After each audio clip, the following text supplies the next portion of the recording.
Hello everyone, welcome back to our channel Foster Academy and I hope you are well and healthy. This is Shweta Panchal. स्वागत है आपका इस class में। आज की इस वीडियो में डिस्कस करने वाले हैं 80 क्वेश्चंस अपना, और ये है आपका part number practice set number 3। इससे पहले हम practice set number 1 and 2 discuss कर चुके हैं, और कमेंट सेक्शन में आप जाकर चेक कर सकते हैं इनके वीडियो लिंक। इसके अलावा डिस्क्रिप्शन बॉक्स में जाकर भी आप चेक कर सकते हैं इनकी वीडियो लिंक।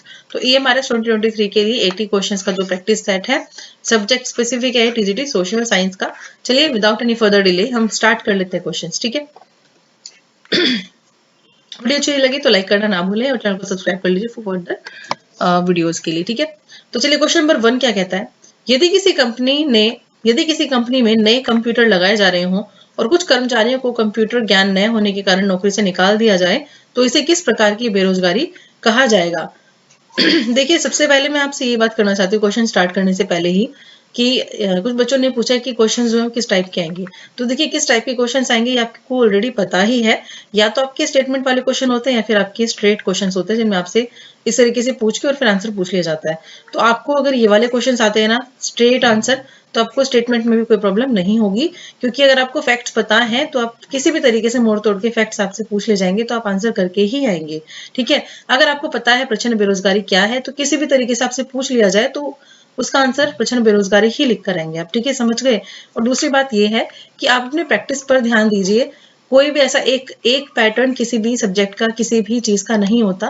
पैटर्न हमेशा चेंज होता रहता है, तो आप बिल्कुल भी इस चीज की परवाह मत कीजिए कि कैसा आएगा। आपको सिर्फ अपना कंटेंट जो है, आपको जो अपनी नॉलेज है वो 100% अपनी रखनी है।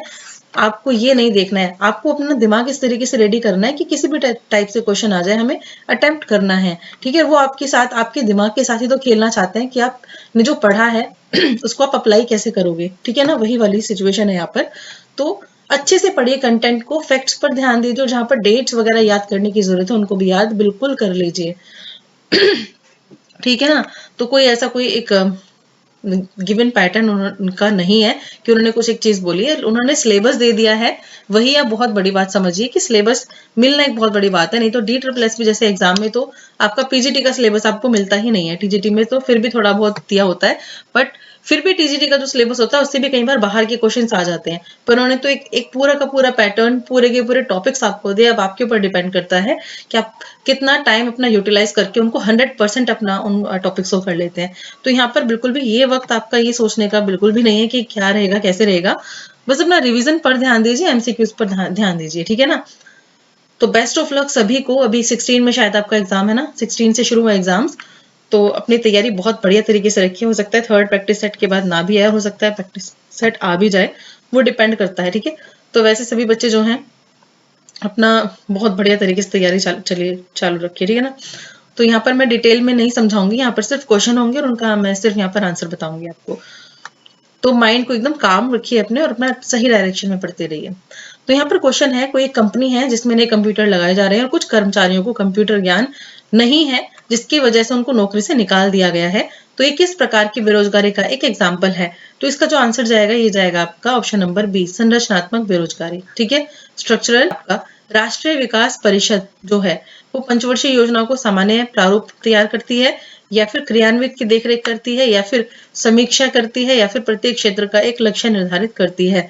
तो इसका जो आंसर जाएगा आपका थर्ड का वो जाएगा ऑप्शन नंबर सी, राष्ट्रीय योजनाओं की समीक्षा करती है। नेक्स्ट है आपका क्वेश्चन नंबर 4। भारत में तृतीय क्षेत्र जो है उसमें क्या चीज सम्मिलित है। व्यापार और परिवहन, वित्त एवं वास्तविक यानी स्थावर संपदा, या फिर वानिकी मत्स्यिकी, ठीक है। फाइनेंशियल एंड रियल एस्टेट है इसका नाम। तो ऑप्शन देकर बताइए इनमें से जो सही वाला जो आंसर है उसका सिलेक्शन करना है। तो इसका जो आंसर जाएगा 4 का वो जाएगा सी, ए 1 एंड 2, ठीक है, 1 एंड 2 दिया। यानी भारत में आर्थिक उदारीकरण जो है वो कब हुआ था। तो इसका आंसर आपका जाएगा ऑप्शन नंबर ए, औद्योगिक लाइसेंस नीति में वास्तविक बदलाव के साथ, यानी ऑप्शन नंबर जो ए है बिल्कुल करेक्ट है यहाँ पर। फिर है क्वेश्चन नंबर 6। भारत में कृषि के लिए पुनर्वित्त प्रदान करने वाला सर्वोच्च बैंक कौन सा है। The highest bank providing refinance for agriculture in India, ठीक है। सर्वोच्च सुप्रीम बैंक कह सकते हैं इसको, द सुप्रीम बैंक। तो इसका जो आंसर रहेगा 6 का वो रहेगा आपका ऑप्शन नंबर बी, नाबार्ड, ठीक है। ऑप्शन नंबर बी रहेगा इसका आंसर, नाबार्ड। नेक्स्ट है question number 7। The basis of the first 5 year plan in India was, यानी भारत में पहली पंचवर्षीय योजना का जो आधार था वो कौन सा मॉडल था, ये बताना है आपको आंसर में। तो इसका जो आंसर जाएगा वो जाएगा आपका ऑप्शन नंबर ए, Herod Domar model, Herod Domar model. ठीक है, ऑप्शन नंबर ए यहाँ पर बिल्कुल करेक्ट है। क्वेश्चन नंबर 8 पर चलते हैं। प्रथम भूमि विकास बैंक की स्थापना 1920 में हुई थी, यह कहाँ पर अवस्थित था, आपको ये बताना है, इसकी लोकेशन बनाने कहाँ पर लोकेटेड है। तो इसका जो आंसर जाएगा 8 का वो जाएगा आपका बी। ठीक है, पंजाब में। ठीक है, ऑप्शन नंबर बी, पंजाब में, झांग में, पंजाब में। ठीक है, तो 8 का आंसर जाएगा option number B.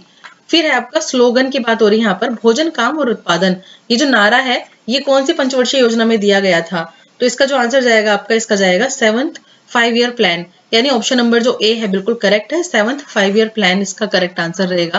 Question number 10 है, आपसे पूछा गया है which statement is true regarding minimum support price since the year 1997 to 1998, यानी वर्ष 1997-98 के बाद न्यूनतम समर्थन मूल्य के संदर्भ में कौन सा जो कथन है वो बिल्कुल स्टेटमेंट सही है।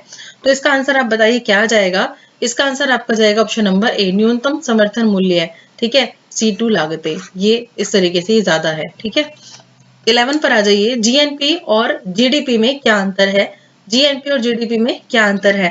तो इसका आंसर आपका जाएगा ऑप्शन नंबर डी, विदेशों से शुद्ध साधन आय का, विदेशों से शुद्ध साधन आय का। ठीक है, यानी net resource income from abroad. Question number 12 है, लक्षित सार्वजनिक वितरण कब आरंभ किया गया, यानी targeted PDS, TPDS, targeted public distribution जो सिस्टम है वो कब स्टार्ट किया गया था। तो इसका जो आंसर जाएगा 12 का हो जाएगा आपका ऑप्शन नंबर बी, 1997 में। कब, 1997 में। तो लक्षित सार्वजनिक वितरण प्रणाली जो है वो 1997 में स्टार्ट की गई थी। नेक्स्ट आ जाइए, क्वेश्चन नंबर 13 है, राष्ट्रीय आय क्या है, यानी नेशनल इनकम क्या है। तो ऑप्शन देखिए बताइए कि इसका करेक्ट आंसर। तो इसका करेक्ट आंसर जाएगा ऑप्शन नंबर बी, साधन लागत पर निवल राष्ट्रीय उत्पादन। ठीक है, यानी कि net national product at factor cost, या फिर साधन लागत पर निवल राष्ट्रीय उत्पाद है। ठीक है, क्वेश्चन नंबर 14 पर चलते हैं। What are the 2 components of food security in India, Bharat में खाद्य सुरक्षा के 2 घटक बताइए कौन से रहेंगे। इसका आंसर आपका जाएगा 14 का सी। ठीक है, 14 का आंसर क्या है आपका सी, यानी बफर स्टॉक भी, दोनों। ठीक है, ये पूरा आंसर नहीं लिखा हुआ है, दोनों मतलब ए और बी, यहाँ पर ये भी है ऑप्शन में, बोथ ए एंड बी। ठीक है, तो इसका आंसर आपका जाएगा ऑप्शन नंबर सी, 14 का, बोथ, यानी ए और बी दोनों, सार्वजनिक वितरण प्रणाली और बफर स्टॉक यानी दोनों। क्वेश्चन नंबर 15 है, भारत सरकार द्वारा चलाया गया मिशन इंद्रधनुष किससे संबंधित है। मिशन इंद्रधनुष जो है run by the government of India is related to, बताइए इसका कंप्लीट देखिए ऑप्शन देखिए सारे, फिर बताइए इसका आंसर क्या रहेगा। तो इसका आंसर आपका रहेगा ऑप्शन नंबर ए, बच्चों और गर्भवती महिलाओं का प्रतिरक्षण, यानी immunization of children and pregnant women. Next आ जाइए क्वेश्चन नंबर 16, अन्नपूर्णा जो प्रणाली है वो कब लागू की गई, अन्नपूर्णा जो प्रणाली है वो कब लागू की गई। तो इसका आंसर आपका जाएगा सन 2000 में, यानी ऑप्शन नंबर ए इसका बिल्कुल करेक्ट रहेगा। नेक्स्ट है, मौसमी भूख किस क्षेत्र में प्रचलित है। ठीक है, यानी सीजनल हंगर प्रिवलेंट, ये कहां पर है। क्वेश्चन नंबर 17 का आंसर बताइए क्या रहेगा। तो इसका आंसर आपका रहेगा ग्रामीण, शहरी, उपनगरीय या फिर महानगरीय। तो इसका आंसर आपका रहेगा ऑप्शन नंबर ए, ग्रामीण क्षेत्र में।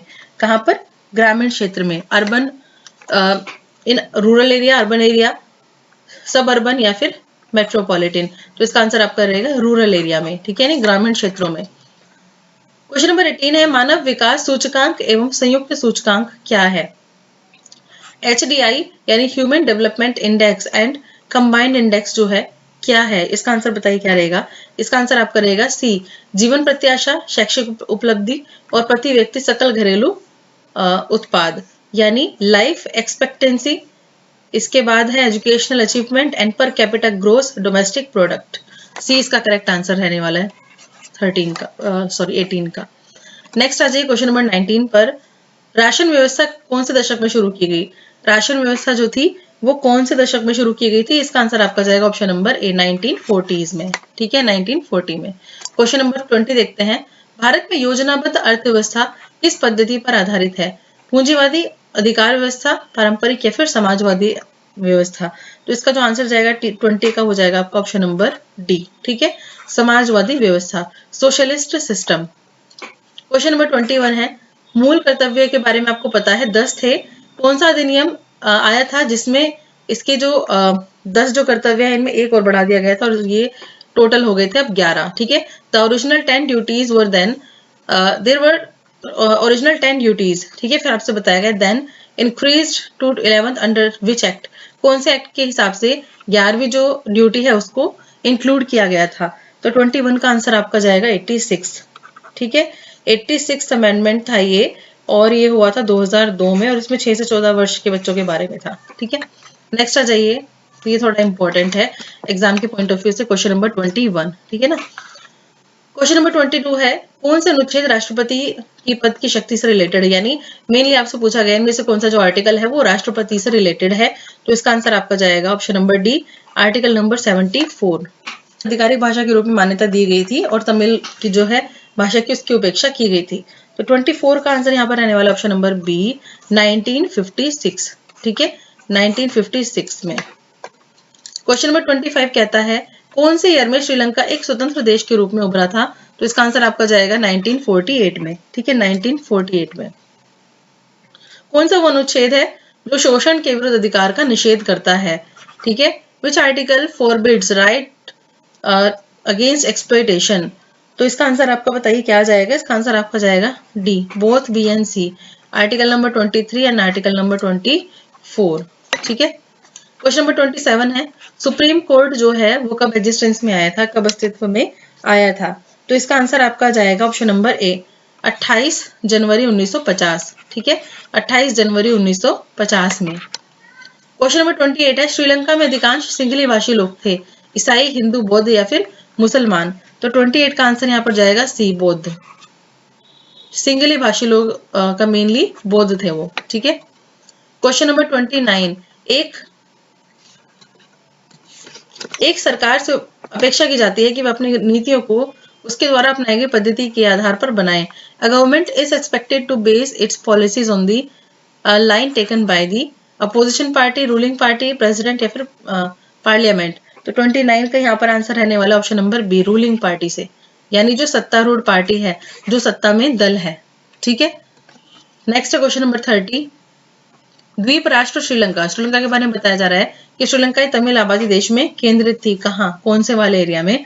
तो इसका आंसर आपका जाएगा ऑप्शन नंबर डी, उत्तर और पूर्व में, कहाँ पर, north and west. Question number 31, the जजेस of the supreme court are appointed by whom? यानी जजेस जो है सुप्रीम कोर्ट के उनकी नियुक्ति कौन करता है? राष्ट्रपति, प्रधानमंत्री, राष्ट्रपति दोनों, या फिर पीएम या फिर मंत्री? तो 31 का यहाँ पर आंसर रहने वाला ऑप्शन नंबर ए, राष्ट्रपति। कौन करता है? राष्ट्रपति, यानी कि द प्रेसिडेंट। ठीक है, कौन? The president. ऑप्शन नंबर ए बिल्कुल यहाँ पर करेक्ट है। 1989 में वोट देने की उम्र क्या थी? 1989 में वोट देने की उम्र क्या थी? 18 साल। कितनी? 18 साल। ठीक है, 1989 में वोट देने की उम्र क्या थी? 18 साल। क्वेश्चन नंबर 33 पर चलते हैं, इन कंट्रीज लाइक इंडिया, एंड एक और कंट्री के बारे में हमसे पूछा है जिसमें क्या सिस्टम है, choose candidate for contesting elections, यानी भारत जैसे देशों में डैश चुनाव लड़ने के लिए उम्मीदवारों का चयन करें। किसके? पार्टी के शीर्ष नेता को, पार्टी के सदस्य, पार्टी के समर्थक, या फिर इनमें से कोई भी नहीं? तो 33 का आंसर यहाँ पर रहने वाला है ऑप्शन नंबर ए, पार्टी के शीर्ष नेता। कौन? पार्टी के शीर्ष नेता। यहाँ पे आपसे पूछा गया डैश ने चुनाव के दौरान पार्टी द्वारा दीवार लेखन पर आधिकारिक तौर पर प्रतिबंध लगा दिया था। तो इसका आंसर क्या जाएगा? Option number C. किसने बताया लगाया था? इलेक्शन कमीशन ने। ठीक है, इलेक्शन कमीशन ने जो गाइडलाइंस दी थी उसके हिसाब से यहाँ पर पेस्ट नहीं किए जा सकते पोस्टर वगैरह। ठीक है, क्वेश्चन नंबर 35 है, राजनीतिक दल समाज में बुनियादी बातों को प्रतिबिंबित करते हैं। पार्टियां समाज का एक हिस्सा होती है और इस प्रकार उनमें भागीदारी शामिल होती है। किसकी? सामाजिक विभाजन, आर्थिक, धार्मिक या फिर राजनीतिक विभाजन? तो इसका जो आंसर जाएगा 35 का जाएगा ऑप्शन नंबर डी, राजनीतिक विभाजन की बात करते हैं। ठीक है, नेक्स्ट आ जाइए क्वेश्चन नंबर 36, किसने कहा कि भारतीय संविधान एक जीवित दस्तावेज है? किसने बोला था कि भारतीय संविधान जो है वो एक जीवित दस्तावेज है? तो इसका आंसर आपका जाएगा 36 का सी, थरगुड मार्शल। ठीक है, थरगुड मार्शल। क्वेश्चन नंबर 37 है, पंचायती राज के जनक के रूप में किसे जाना जाता है? पंचायती राज के जनक के रूप में किसे जाना जाता है? तो इसका आंसर आपका जाएगा ऑप्शन नंबर ए, बलवंत राय मेहता समिति को। ठीक है, कौन सी समिति है? बलवंत राय मेहता समिति। क्वेश्चन नंबर 38 है, ऐसे लोगों का एक समूह जो कि चुनाव लड़ने और सरकार में सत्ता हासिल करने के लिए एक साथ आए, उसको क्या कहेंगे? दबाव समूह, राजनीतिक रुचि समूह, या फिर बिजनेस लॉबी। तो 38 का आंसर यहाँ पर रहने वाला है ऑप्शन नंबर बी, राजनीतिक दल। ठीक है, कौन? राजनीतिक दल। 39, बहुलता व्यवस्था भी कहा जाता है इनमें से कौन सी प्रणाली को? तो ये प्रणाली जिसको बहुलता व्यवस्था कहा जाता है, ये है आपका ऑप्शन नंबर बी और सी दोनों। बी और सी दोनों कैसे? यहाँ पर क्या लिखा हुआ है? बी और सी दोनों, यानी फर्स्ट पास्ट द पोस्ट या फिर FTP प्रणाली। क्वेश्चन नंबर 40 है, विश्व प्रसिद्ध कांगड़ा एवं कुल्लू घाटी स्थित है कहाँ पर? तो इसका जो आंसर जाएगा आपका वो जाएगा ऑप्शन नंबर डी, मध्य हिमालय या फिर लघु हिमालय में, द सेंट्रल हिमालयज और लेसर हिमालयज। क्वेश्चन नंबर 41 है, भारत में किस भाग में लौटते हुए मानसून के कारण वर्षा होती है? भारत के कौन से भाग में लौटते हुए मानसून के कारण वर्षा होती है? इसका आंसर आपका जाएगा ऑप्शन नंबर डी, तमिलनाडु और आंध्र प्रदेश में।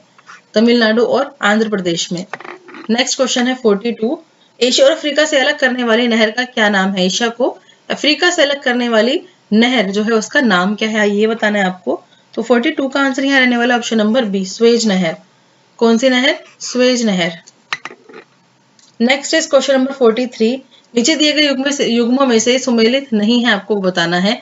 कर्क रेखा एवं मकर रेखा के बीच का क्षेत्र जो है वो शीत कटिबंध है।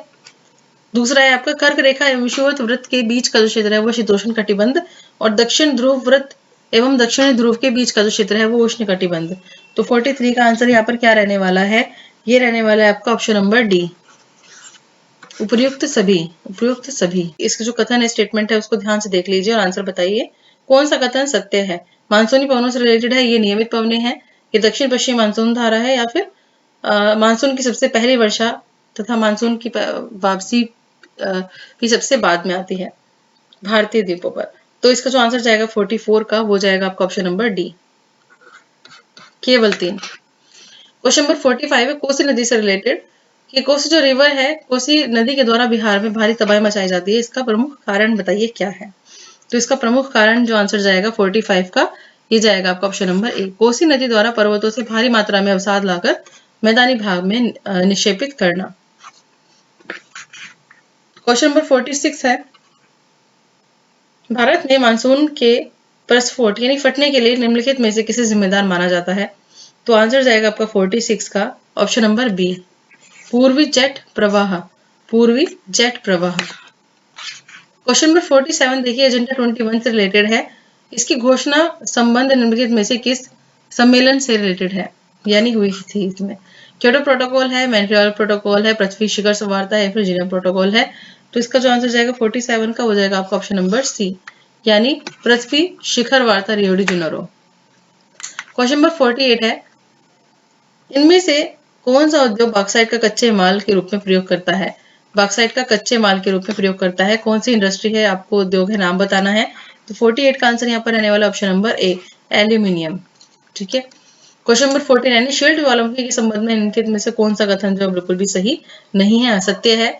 ये जो ज्वालामुखी उसके निकास पर सिंडर शंकु रूपी संरचना का विकास होता है। हवाई द्वीप के ज्वालामुखी इसी द्वीप के उदाहरण है, या फिर शील्ड ज्वालामुखी मुख्यतः बेसाल्ट से निर्मित होते हैं, ये तरल लावा के ठंडे होने से बनते हैं, या फिर ये ज्वालामुखी भीषण विस्फोटक होते हैं। तो इसका जो आंसर जाएगा 49 का वो जाएगा आपका ऑप्शन नंबर डी, ये ज्वालामुखी भीषण विस्फोटक होते हैं। ऑप्शन नंबर डी जो है बिल्कुल करेक्ट रहने वाला है। क्वेश्चन नंबर 50 पर चलिए, कृष्णा नदी जो है वो जल विवाद किन राज्यों के बीच में है? आपको ये आंसर बताना है, बहुत ही कॉमन सा क्वेश्चन है, लेकिन इसके नहीं पता होने की वजह से कई बार आंसर रह जाता है। तो जो आपको क्वेश्चन नंबर 50 है उसका आंसर जाएगा आपका option number A, Maharashtra, Karnataka, Andhra Pradesh, Telangana.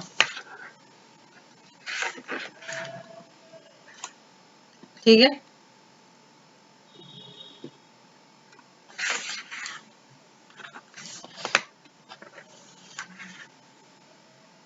समझ गए ना क्वेश्चन। कृष्णा नदी जल विवाद किन राज्यों के बीच में है? Between which state is there Krishna river water dispute. चलिए 50 हो गया आपका। 51 पर चलते हैं। निम्नलिखित में से किसने सबसे पहले यूरोप, अफ्रीका और अमेरिका के साथ जुड़े रहने की संभावना व्यक्त की थी? इसका आंसर आपका जाएगा 51 का option number C, Abraham Ortelius. Abraham Ortelius 51 का है आपका सी। क्वेश्चन नंबर 52 देखते हैं। प्राकृतिक, ये आपको स्टेटमेंट देखने सारी।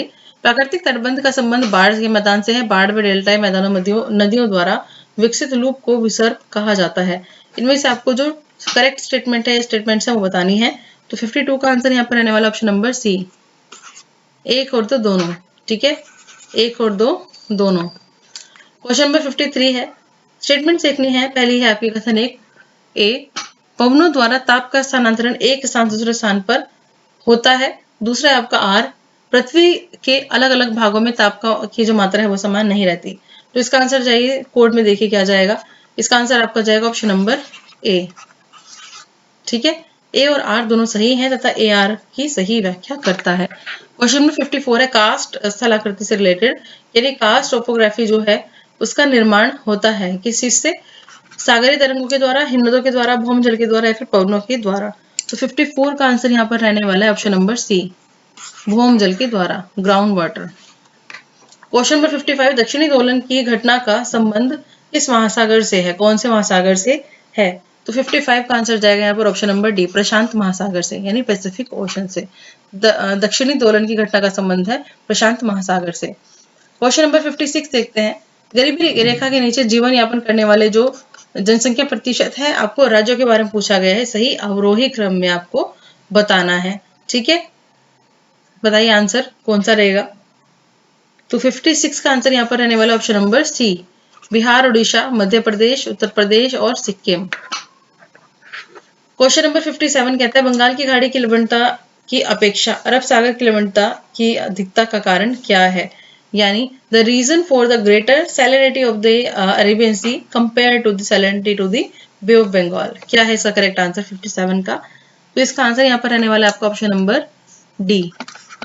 बंगाल की खाड़ी में नदियों द्वारा अधिक मात्रा में ताजे जल का प्रवाह होता है, जबकि अरब सागर में ताजे जल की कम प्राप्ति होती है।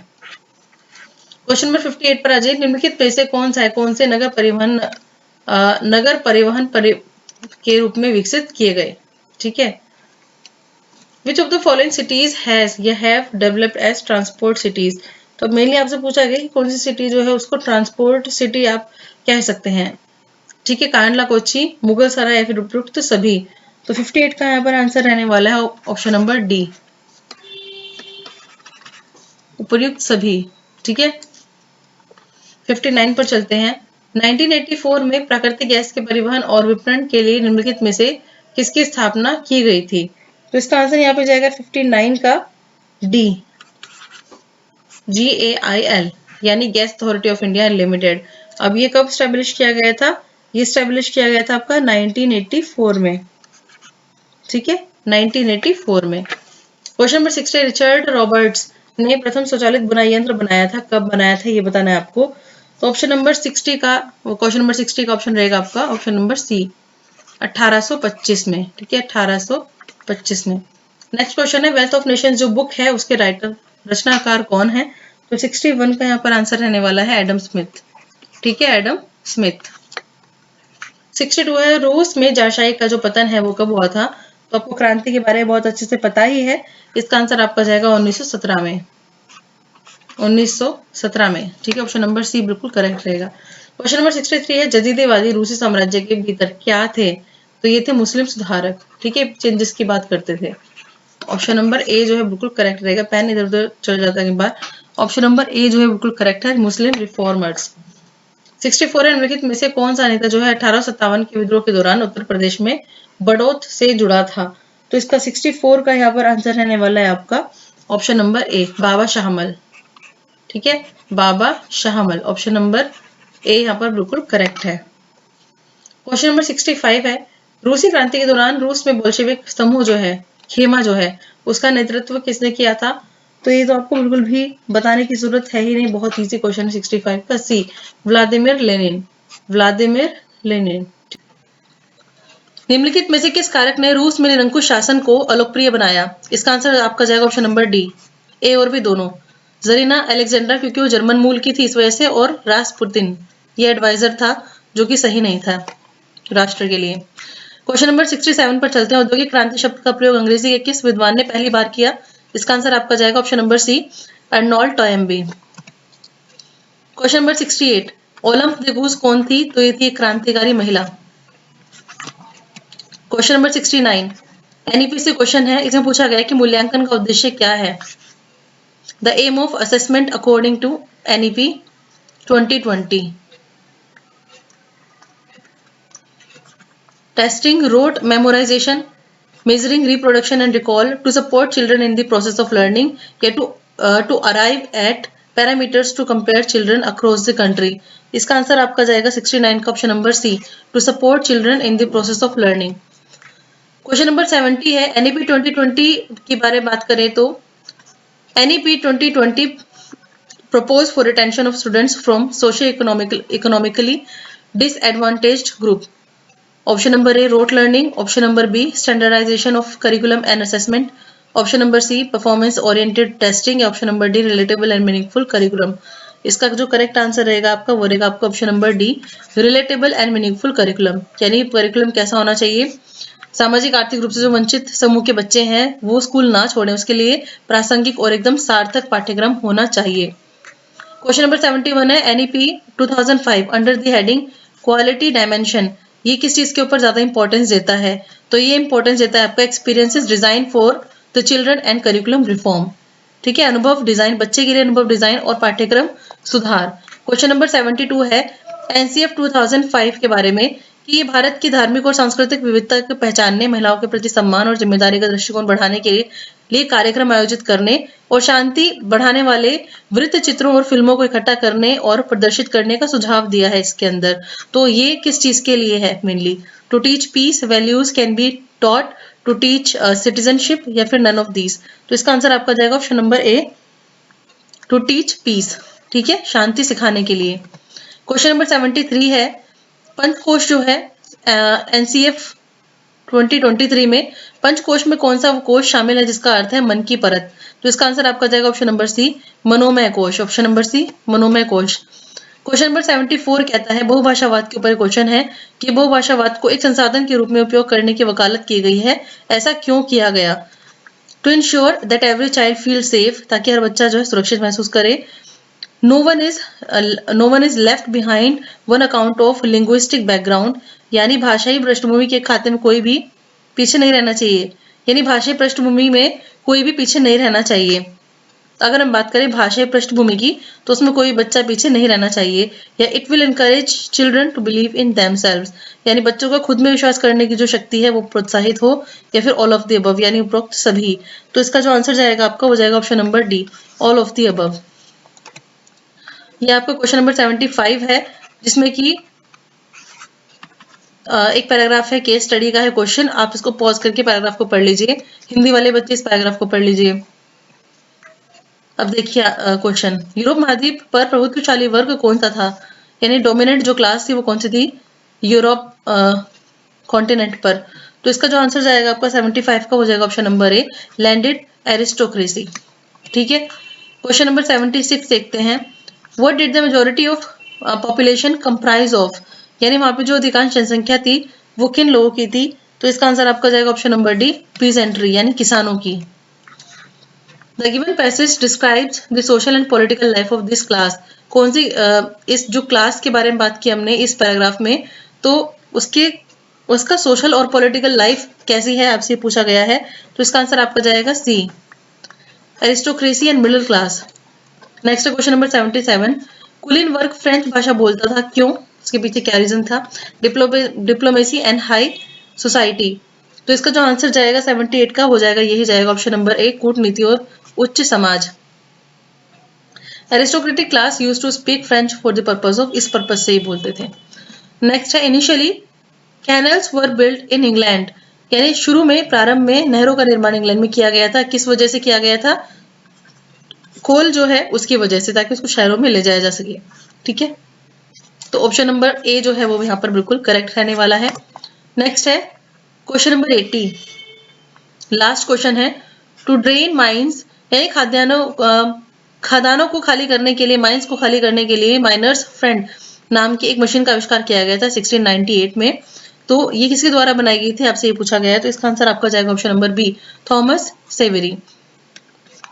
तो ये थे आज की प्रैक्टिस सेट के 80 क्वेश्चंस। सेट नंबर 1 और 2 देखने के लिए अगर आप देखना चाहते हैं तो उसकी प्लेलिस्ट आपको डिस्क्रिप्शन बॉक्स में मिल जाएगी। साथ ही में कमेंट सेक्शन में जाकर आप वहां पर जो पिन कमेंट है उसमें जाकर चेक कर सकते हैं। इसके अलावा टेलीग्राम जो ग्रुप है उसको आप ज्वाइन कर सकते हैं, वहां पर जाकर आप इसकी PDF डाउनलोड कर सकते हैं। ठीक है ना। तो मिलते हैं अपनी नेक्स्ट क्लास में, तब तक के लिए पढ़ते रहिए अच्छे से। और बच्चों ने जो पूछा स्टेटमेंट वाले क्वेश्चन या फिर कैसे क्वेश्चन आएंगे, तो ऐसा कोई एक पैटर्न नहीं है, आपको सारे कुछ चीजें ही फैक्ट्स वगैरह सब कुछ याद करने पड़ेंगे, नॉलेज बढ़ानी पड़ेगी, है ना। एटलीस्ट आपके पास सिलेबस तो है जो कि आप अच्छे से कर सकते हैं। चलिए मिलते हैं नेक्स्ट वीडियो में। Thank you so much for watching this video.